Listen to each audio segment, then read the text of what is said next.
வாத்தியாராக இருக்கிறவங்க பேச்சாளராக இருக்கிறக்கும், பேச்சாளராக இருக்கிறவங்க வாத்தியாராக இருக்கிறவங்க எவ்வளோ நல்லது இருக்குது. நான் சரி இப்போ பாருங்க, இன்றைக்கி ராஜபாளையத்துக்கு வந்திருக்கேன்ல, கோயிலுக்கெல்லாம் போய் தரிசனம்லாம் பண்ணிட்டு வந்தால் நாளைக்கு டெஸ்ட்டு கொடுத்துட்டு வந்திருக்கேன் பையனுக்கு. இந்த ஸ்டேட்டஸை பார்த்துட்டு அவன் சந்தோஷமாக இருப்பான். நாளைக்கு வாத்தியார் வரமாட்டார், ராஜபாளையத்திலே செட்டில்டு, அவர் நல்லா இருப்பார், ஆனந்தாசில் சாப்பிட்டு சந்தோஷமாக இருப்பார், இப்படியான்னு சந்தோஷமாக அங்கே நினச்சிக்கிட்டு இருப்பேன். நான் இன்றைக்கி நைட்டு 9 மணிக்கு பஸ் புக் பண்ணி காலையில் போய் இறங்கியிருப்பேன். இன்னும் சார் இப்படி வந்துட்டீங்களே, ஏன் வந்தீங்க அப்படின்னு கேட்டுக்கிட்டு இருப்பான். அந்த டைமில் அதெல்லாம் இருக்குவா தம்பி, டெஸ்ட் என்னாச்சு, அதில் ஒருத்தர் இருக்கான். நம்மகிட்ட படிக்கிறவன், நம்ம 8 அடி பஞ்சு, அவன் 16 அடி பையன்ல. சார் நேற்று நகைச்சுவை மன்றத்துக்கு போனீங்களே சார், ஸ்டேட்டஸ் பார்த்தேன். ஆமாம்.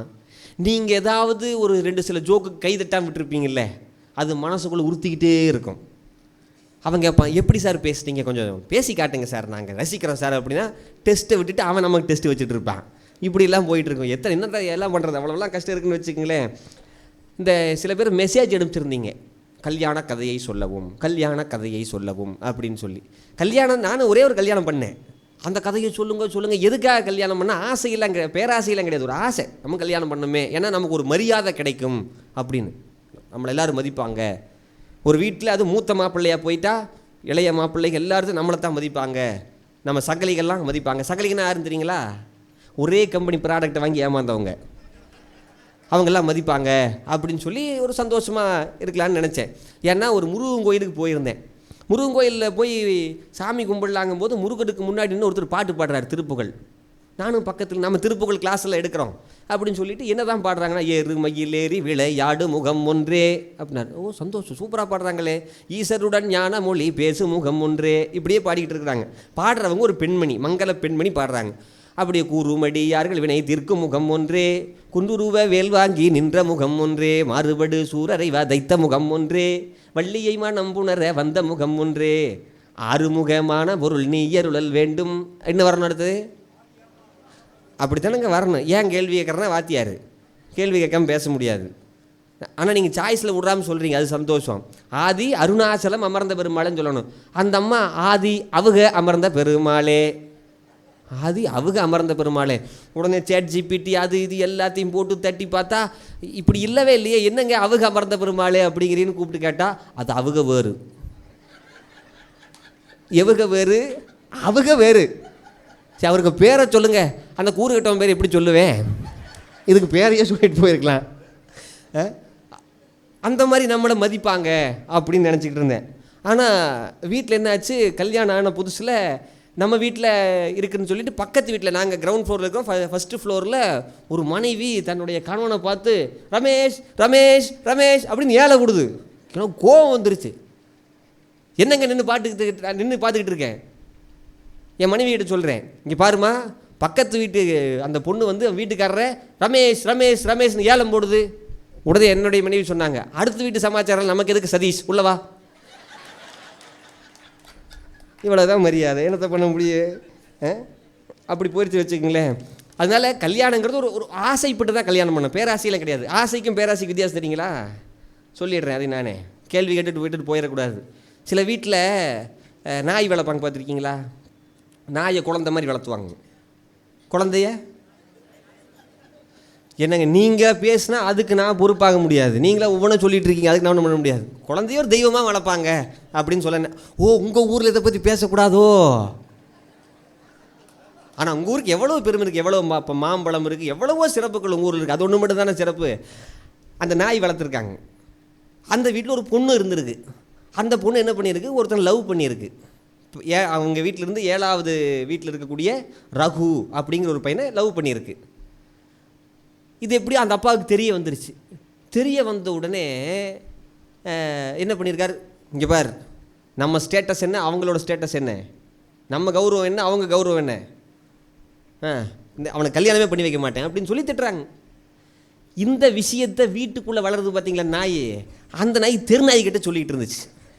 தெருநாய் என்ன பண்ணுச்சு, எங்கே எதுக்கு நீ உள்ளே உட்காந்துக்கிட்டு இருக்க, வெளியே வாவே, ஏன் டிஃப்ரெண்ட்டான மெனூஸ் கிடைக்கும், குப்பை தொட்டிக்கு டிஃப்ரெண்ட்டாக கிடைக்கும், வரலாம்ல.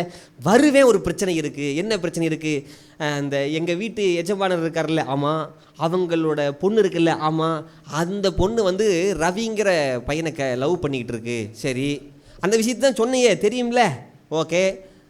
இல்லை அவர் ஒரு விஷயம் சொன்னார், நம்ம ஸ்டேட்டஸ் என்ன அவங்க ஸ்டேட்டஸ் என்ன எல்லாமே பேசிட்டு ஒரு வார்த்தை சொன்னார், நல்லா கவனிச்சுக்க.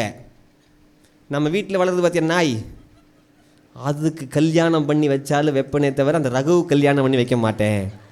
சரி நீயே வர மாட்டேங்கிற, பொண்ணு அழகாக இருக்கும் கட்டி வைப்பாருன்னு நான் காத்துக்கிட்டு இருக்கிறேன் அப்படின்னு அந்த நாய் சொல்லுச்சு. இதில் என்னென்னு கேட்டிங்கன்னா, நான் ஆசை பேராசைன்னு சொன்னேன்ல, அந்த பொண்ணு ரகு மேலே ஆசைப்பட்டது ஆசை, அந்த நாய் பொண்ணு மேலே பட்டது பரவாயில்லையே நல்லா சொல்கிறீங்களே. நானே என் கிளாஸில் சொன்ன வச்சேன், சொல்லு கேள்வி கேட்டேன், நீ தான் சம்பளம் வாங்குற சொல்லு, நீ தைரியமாக இல்லை சொல்லு அப்படின்ட்டு இருப்பாங்க. அந்த மாதிரி ஆசைக்காக தான் நம்ம கல்யாணம். ஏன்னா கல்யாணத்தில் சில ஆசை, கல்யாணம் இந்த டிவி சீரியல் பார்க்குறோம், படத்தை பார்க்குறோம், அதிலெல்லாம் பார்க்கும்போது ஒரு சிலது கொண்டு வர்றாங்க. நான் முதல்லையே சொன்னது தான், அது ரிப்பீட் பண்ணாமல் இருக்க முடியாது, சொல்லித்தான் ஆக முடியும். நான் எதை கண்டு திருமண வாழ்க்கைக்குள்ளே போகணும்னு நினச்சேங்கிறத, காலையில் ஒரு 4 மணிக்கு கௌசல்யா சுப்ரஜா ராம பூர்வா சந்தியா ஸ்ரவர்த்ததே உத்திஷ்ட நரசார்தூல கர்த்தவ்யம் தெய்வமான்னிகம் அப்படிங்கிற பாட்டு மெலோடியாக போயிட்டுருக்கோம் இல்லைங்களா? அந்த நேரத்தில் ஸ்மோக்கிங் எஃபெக்ட், ஸ்மோக்கிங்னா நல்லா சாம்பிராணி இந்த மாதிரி விஷயம் எல்லாம் ஒரு பக்கம் இது வந்துகிட்டு இருக்கும். கேமரா எங்கே க்ளோஸ்அப்பில் வைப்பாங்க அப்படின்னு கேட்டால், டர்க்கி டவல் கட்டுன அந்த பெண்களுடைய கூந்தலில் கொண்டையில் வைப்பாங்க. ஏன்னா அவங்க தான் அந்த பூஜை ரூம்லேருந்து காஃபியாக போட்டு அந்த சாம்பிராணி மணக்க மணக்க அந்த பாட்டு போய் அந்த பெட்ரூம் ஓப்பன் பண்ணி கணவனுக்கு வலது பக்கம் ரைட் சைடில் அந்த காஃபியை பட்டும் படாமல் தொட்டும் தொடாமல் வச்சுட்டு அப்படியே யூட்டன் போட்டு, ஏன் பட்டும் படாமல் வைக்கிறாங்கன்னா அந்த சத்தத்தை கேட்டு எந்திரிச்சிட்டு வரான். இப்போல்லாம் பக்கெட்டில் தண்ணி ஊற்றியில் எழுப்புறாங்க, இல்லை நம்ம தான் எழுப்புற மாதிரி இருக்குது. இங்கே வந்து யூட்டன் போட்டு நம்ம பாதத்தை தொட்டு கும்பிட்டுட்டு, தொட்டும் பட்டும் படாமல், ஏன்னா தொட்டால் எழுந்திரிச்சிட்டாருன்னு என்ன பண்ண முடியும், தொட்டும் தொடாமல் கும்பிட்டுட்டு வருவாங்க அப்படிங்கிறது படத்தில் காட்டினாங்களா? நான் பார்த்து ஏமாந்தேன். நீங்கள் அதுக்கு ஒன்றும் பண்ண முடியும், நீங்களே ஏமாந்துருப்பீங்க சொல்ல முடியாது. ஆனால் ஒரு நாள், இப்போ 1.5 வருஷத்துக்கு மேலே ஆயிடுச்சு, ஒரு நாளுக்கும் நடக்கலை. வர்ற கோபத்துக்கு என்ன பண்ணுறேன் பார் அப்படின்னு கோபம் வருது. கோவப்பட்ட என்ன ஆகும், குடிக்கிற டம்ளர் கஞ்சியும் கிடைக்காது அப்படின்னு சொல்லிட்டு தெருமுனையில் ஒரு டீ கடை இருக்குது, நானே போய் டீயை வாங்கிட்டு போய் கொடுத்து பெட் காஃபியில் பெட்டு எந்திரிங்க அப்படின்னு சொல்லி எந்திரிக்கிற மாதிரி ஆகி போச்சுன்னு வச்சுக்கங்களேன். அதனால திருமணம் அப்படிங்கிறது ஒன்று, திருமணத்துக்கு தீப்பின்னு ஒன்று இருக்குது. இப்போ வரலாற்றில் கிமு கிபி இல்லைங்களா, கிறிஸ்து பிறப்பதற்கு முன் அப்படின்னு.